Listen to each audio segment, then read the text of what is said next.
What's going on, everybody? This is Afro Think Tank, and today I want to have a sober conversation about African Americans, right?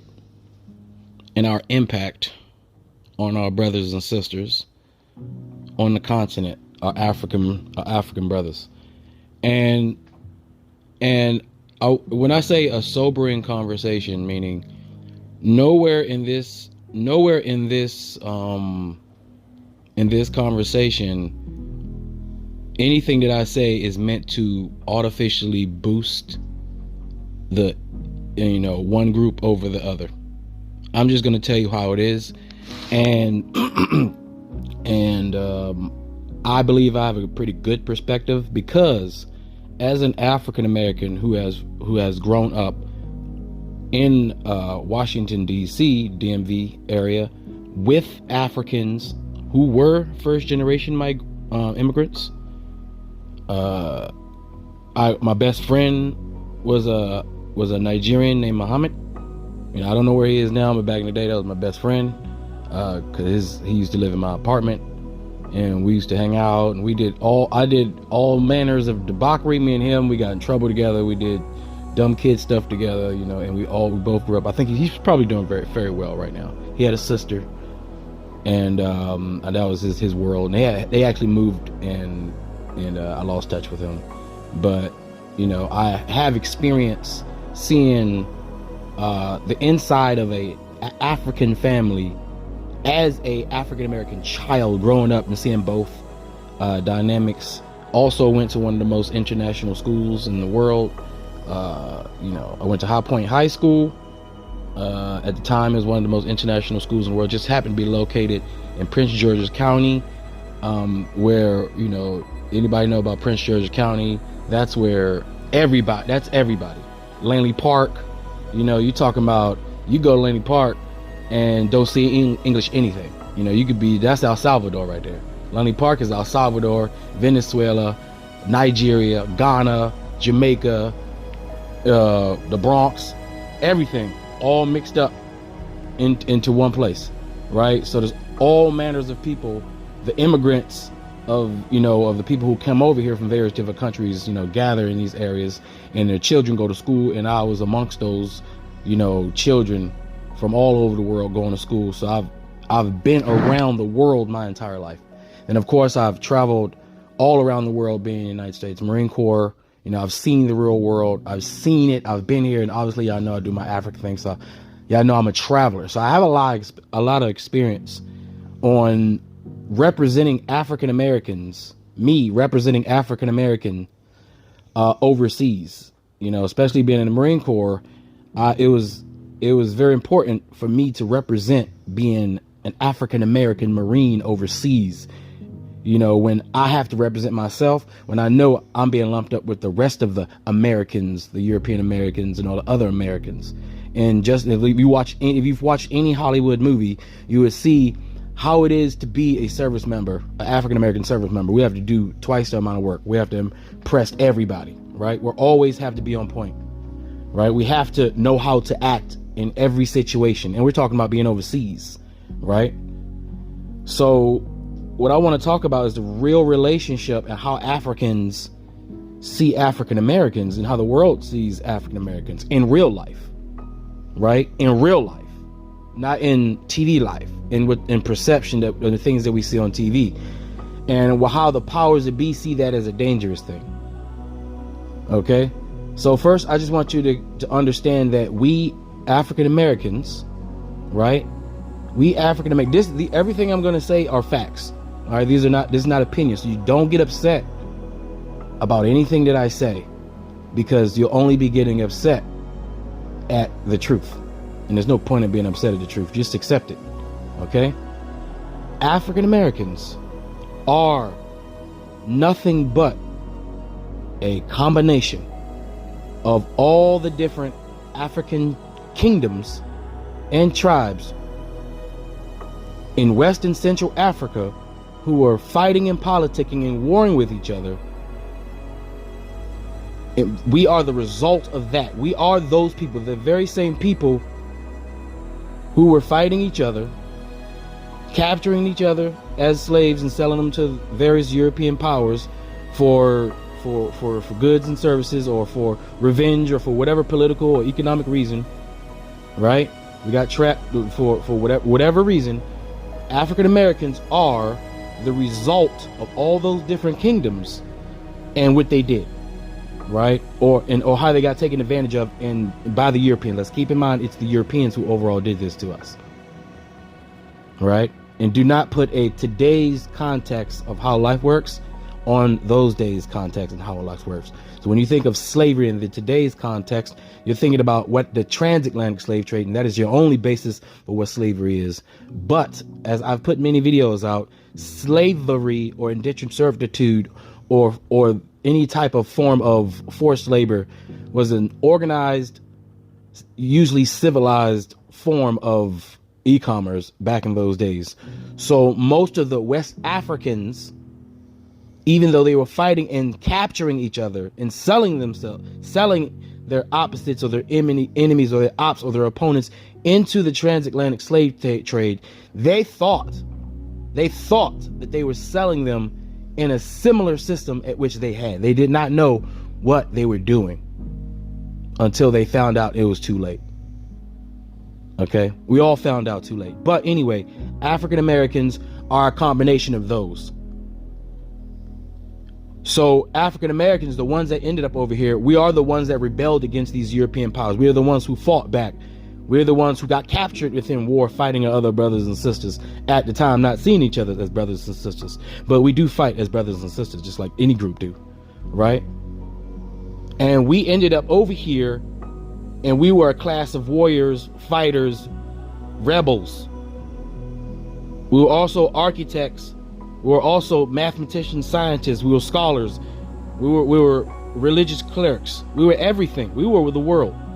And we got dumped over here and forced under pressure into the most barbaric system of slavery humankind has ever heard of. Something we never heard of. In a land we were not familiar in.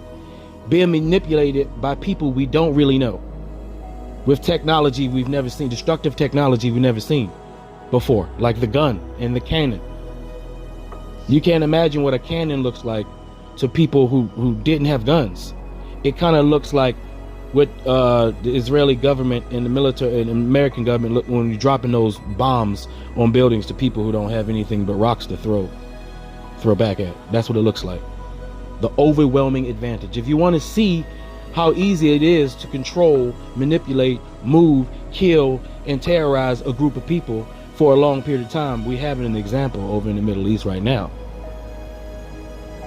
So you can just imagine what our people went through, as powerful and strong as they were, having to deal with the overwhelming power. That's something they couldn't even understand. No way to fight back. Okay? But despite all of that, over here we still managed to thrive. Right? We still managed to put something together. We still managed to hold on to a lot of our religion. We still managed to hold on to a lot of our traditions. We hid those traditions inside their Christianity. The same way we hid our religion inside the Catholicism in South America, in the Catholic Church. We hid all the deities and things. We hid all those things. Those are hidden. But somehow we forgot that we hid those things. Somewhere along the way, we forgot that a lot of things that we do were just to mask our true African spiritual systems and African ways of thinking. We weren't really capitulating to white culture, white religion. That was beaten into us. We forgot. But not all of us forgot. So we continue to practice a lot of the things that made us African, that reminded us of home, that reminded us of the stories that our mothers told us, that our grandparents told us about the place we came from and the things we used to do there. But that's all we had. Memories was literally like all we had, the recollection. But the good thing about us and being African, the good thing is that we are masters of oratory skill. We are masters of telling stories. We've always told our stories. So the thing is, as long as we were able to speak, we were able to tell our stories. As long as we were able to sing, we were always able to tell our stories. As long as we could dance, we were always able to tell our stories. As long as we could do our hair freely in expression, we were always able to tell our stories. Anytime we were given the ability to express ourselves, we were always able to tell our stories. That's one thing about black people, is we're always going to tell our story the way it is. Somehow, one way or another, black people are going to tell our story. Period. It's going to happen. That's what we're going to do. And we've mastered that. No one is better than us at telling our story. Nobody. Right? That's evident to this day. That's why, because we are the best at telling our story, we're the best at telling stories, we're the best at communicating, at delivering information, we hold the most influence within that realm, within that place and space. We command that. No matter where we are on earth, we command the ability to persuade. Now that's what happens when you are under pressure. So African Americans are basically, at its basic form, just a bunch of Africans who otherwise would have not gotten along with each other because of their different political, tribal reasons, being forced together under pressure from an outside force for an extended period of time. Like a diamond, under pressure for extended period of time from outside sources. Right? Basically.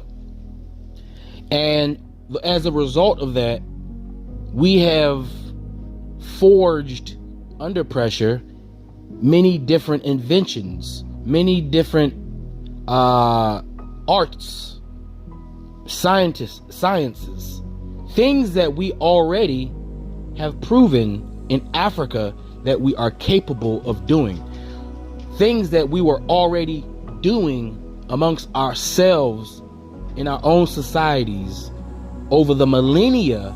Those things, right? Those things that we already know Africans are capable of and have done and are still doing, those things being forced all together in one pot under pressure for an extended period of time made it unprecedentedly, it was like if you think about the time frame, we've advanced as human beings further than any time throughout history, as far as scientifically. Anytime. The result of us being forced over here, the whole transatlantic slave trade, right? Even though it was a bad thing, the result of it created everything that we see here. It was this seed that created everything that you see here. It financed everything that you see, all the technology that you use. We are the literally African American, the blood of Africa is the seed, the nourishment for this entire planet's scientific advancement since. Right? Now, on top of that, we still hold on to the oratory, right? The oratory superiority over everybody, because we've just been doing it longer, right? So you combine the technological advancement, right, and our ability to communicate with each other even more efficiently, right? And keep in mind, guys, when you think about communication, you have to understand where we came from. There was a time on this earth where when one thing was happening, nobody would ever know about it in another place. Right? You had to wait for someone to come on a caravan to tell you that a war happened 3 years ago or something like that. Right? Time was different back then. When you said goodbye back in the day, that might have been goodbye for real. You know, you may have never seen that person again. When somebody left town, when somebody used to leave town, you know, back in the day, they left and never came back because the journey was a lifetime. People went on lifetime journeys when they left, right? The world, your decisions had more consequences back then, right? But as we've been able to get closer to each other faster via the way we transport each other, right? We can talk to each other now. We can see each other now. Everything has got faster. We've evolved, right? To the point where now everybody can communicate. So now the things that used to make people powerful before don't have the same power anymore. When it was easy to control information, right? When it was easy to control information, the person who controlled the information held all the power. So the person who does the distribution of information holds all the power, right? Now, I just want you guys to think, who owns all the distribution? TV, movie, news, who owns it? Those are the ones that have all the power, right? Before. But now, you have things like social media where everybody has the same ability to wield that power because information is decentralized. So even during the time where certain groups held all the power, either economically or they held all the visuals, what you saw and consumed, black people still somehow are overwhelming ability to tell our story, to talk truth to power, to protest. The overwhelming talents of our women, who are famous across the world for being strong, always have been famous across the world for being strong compared to other women, to being rebellious compared to other women, to fighting on side by side with their male counterparts, their men, always having an unprecedented amount of power, legendary amongst the world. When foreigners would come to Africa, they would see kingdoms where women held unprecedented amount of respect, where women were in charge, where women weren't just subjugated pieces of trash meat to be used any old kind of way, where women had power, had sway. They also saw a kingdom where men were so masculine that they allowed their women to have power because they were that strong, because they were wise enough to know that women are the other half, are their yin and their yang, are their balance to their power. But the men were kings.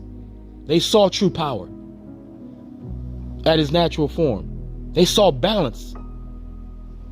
They saw intelligent black men who built great architectures that they can't build even to this day with all this technology that we helped them build, that we made them comfortable enough to be able to sit around in their clubs and tinker with, while we toiled in the sand for them, while they stole all our intellectual properties from our scientists that still are not getting credit for half the things that we invented and started to this day. Right? So even when they controlled all the information, we still got our message out. And keep in mind, we got our message out within the institutions that they owned because we had no choice. African Americans have been at war this entire time with this vast conflict of global multiculturalism. We've been at war and we've been at the forefront, and we've been fighting the enemy directly on the battlefield, face to face, imano imano, on all effective purposes, their territory, with a finite amount of people. And we've been surviving and thriving and growing, even though we've been under constant bombardment. And the whole world, despite what you think, despite the political whims of today, despite the things that you see, people around the world watch that, because at the same time as we were being subjugated, the rest of the world was too. Everybody was getting it from the Great British Empire, from the European empires when they went in their global war on terrorism. That's still going on today as they terrorize the entire world. destroying everything they can get their hands on and stealing everything and sucking it to the bellies of Europe and the Western society and their banks. We were still able to carve out and get our message out. And the world watched us. They admired us. Our African brothers and sisters on the continent has been watching us. They've been watching us on those same televisions that you had. So just like when you were growing up and your mama was growing up and you were sitting in your living room and you were being influenced about your culture, about your people, by those very same African people who refused to not have their stories told, the ones who did everything they did to make sure that their story told, that you saw them on TV, that you saw their protest, that you saw their fight, that you saw their sacrifice. That same TV that you saw it on, they saw it on over there in those countries. They saw the same thing you saw. They saw the James Browns. The same James Brown you saw on your TV that you idolized as one of your tribesmen. Somebody you look up to who was fighting the system through his art. Guess what? The Africans were also watching that same TV, watching that same artist do that same thing. They saw themselves. You see, just because the Europeans spent so much time and money and blood trying to get us to forget that we African, those Africans always knew that we was African. There's no doubt. They know exactly who we are. They know exactly who we are. It's we who don't know who we are. It's we who forget who we are. But those people there know who we are. So when I hear people say, oh, you know, Africans don't like us, it drives me crazy. Because it's like, what are you talking about? They idolize us. We are their heroes. They have some heroes, but we are their heroes. We are the ones that they saw on TV. We are the ones that made it first. We are the ones who they saw fighting the system, fighting back. We are the ones they saw dying on TV for the cause. We are the ones. It was our superstars back in the silver screen ages, the golden screen age, back in the black and white TV age. Sidney Poitier, Denzel Washington, the same people we idolized, they were watching them too. So just like we were being influenced by the power of ourselves and our accomplishments and our fight over here, the rest of the world was too. And that includes African people, West African people. But you know what makes it more special? Is those West African people, those Central African people, know that those are their people. So I want you to just imagine for a second, idolizing a group of people and then coming over here and running to those people, a group of people over here, African Americans, and unfortunately run into an ignorant bunch that decide to call them names, decide to disrespect them, because unbeknownst to other people, we still have our own issues that they don't know nothing about, like the self-hate and the lack of knowledge about Africa and who we are actually as a people. We know we from Africa, don't know nothing about it, because they ain't never been. Because we've been too busy fighting and surviving and trying to stay alive. We never had enough time and leisure and money and flexibility to just go explore the world. We ain't had that. We just getting to that. Right? So imagine how many times an African American has hurt an African who idolize this legendary group of people who they know are their brothers and sisters, who they recognize them from the struggle, who they grew up listening to their artists, listening to their singers, listening to their revolutionary leaders, watching their actors on TV, just only to go there to be shunned and told that you are not the same. Just imagine what they would do to somebody. Have you ever seen what happens when a fan goes to a superstar who they idolize only to be shunned, and how that crushed them? Because they thought that the person that they idolized was actually the person that was in front of them, not knowing that sometimes it's an act. Everybody's not like that, right? Or they don't understand that we African Americans got our own problems with self-hate that we deal with, right? Because we don't have nobody but ourselves to motivate us, to pump us up, to get us hot and ready for revolution. We don't have nobody else. While we sit there and we inspire the rest of the world to try to do something to say something, to tell their story, to speak up, to fight back against the machine, to believe and understand the truth. While we speak truth to power, and we've been telling everybody what's happening in the real world, while we do that, we don't have anybody to do that for us. We don't have nobody to look up to but us, because we're the ones doing it. It's just us. So if we ain't right up in the head, nobody's gonna get us right but us. We gotta self-heal, self-medicate. We gotta self-reflect. That's the responsibility we have, because we this diamond that's been squeezed together, because we are the combination of what a unified Africa looks like, forced together. We are that. And that very thing is idolized in Africa. But them themselves don't understand that they're idolizing something they can get themselves only if they unify with themselves. Because we're nothing but a reflection of the greatest part of them. But we're also a reflection of the worst part of them too. Because everything bad about African Americans is everything bad about Africans. Because we're the same people. We are the same people. So as all these real Pan-Africans, okay, not real Pan-Africans, and real pro-black people, as we all try to convince you guys to not be afraid of Africa, to understand where continental African people are coming from, and to understand that at some point, the continental Africans, they're going to start idolizing themselves, because we've been telling them to be black and proud for the longest. We've been telling them to be proud of themselves for the longest. We've been telling them don't bleach and be proud of your skin for the longest. We've been telling them to be proud of their hair for the longest. Now that they're doing it, now that they're being proud of themselves and standing up and starting to value themselves and walking around with their chest up, their head tilted back, and their hair in a big afro puffed up, looking good, smelling good, thinking good, being smart. Now some of us seem to have a problem with that. But we're the ones who told them to be like that. They're just doing what we told them to do. And we should be proud and happy that they're doing it. And not jealous and envious, because that's them. We have nothing to be jealous of. We have nothing to be jealous of. We have nothing to be jealous of.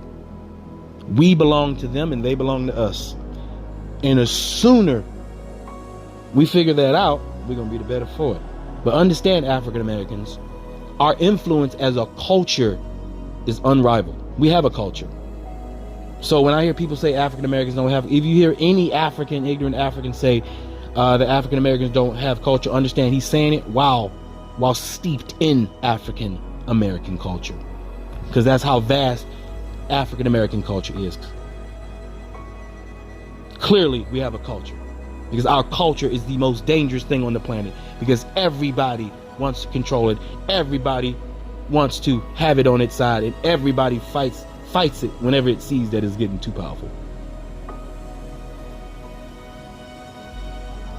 The only thing more powerful than an African American culture is a unified African culture. That is the only thing more powerful than the African American culture. The only thing more powerful than the African American culture is a unified African culture. And once we get a unified African culture, that's it. That's all she wrote. It's game over. We have arrived. Anyway, I hope you guys understood what I'm trying to say here. So when you hear people, there's African people they love African Americans. Don't let anybody ever tell you they don't. They love us the same way we love us. They love us the same way we love us. They love us the same way you love your brother and you love your sister. And you need to just believe it, because it's true, despite the ignorant ones. Because if you're intelligent and you're smart, you know that there's ignorant, evil people in every group of people. So we can't expect everyone to be perfect. But the overall cultural group sentiment is that we love each other. All right. And I want you to think about this one thing. The same type of African that would tell their children, don't hang out with you because you're African American, that same type is usually that I go to church Monday, Tuesday, Wednesday, Thursday, and 15 times on Sunday. Over here in America, that same Baptist, Pentecostal, black church member woman would say the same thing about her child hanging out with your black ass, because you're not steeped in that white Jesus. You understand? It's the same thing, so don't get it confused. Don't get it confused, because the church, certain elements of the church have always been against unapologetically African and black expression. Always.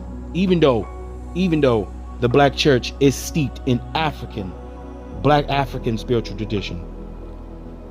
There are large portions of it and large sectors of this particular society that's been elevated in the past to be a part of a wedge group of individuals, not so good individuals utilizing religion to manipulate the people, the white man's religion, perpetuating the tool used to destroy our black minds. Those people do everything to demonize anything that's black expression, that's African centric. So keep that in mind. And those are the same people that would tell you don't hang around those black people. All right. Anyway, I hope you understood what I said. Tell me what you guys think in the comment section. This is Afro Think Tank. Learn something, teach something. I'm out.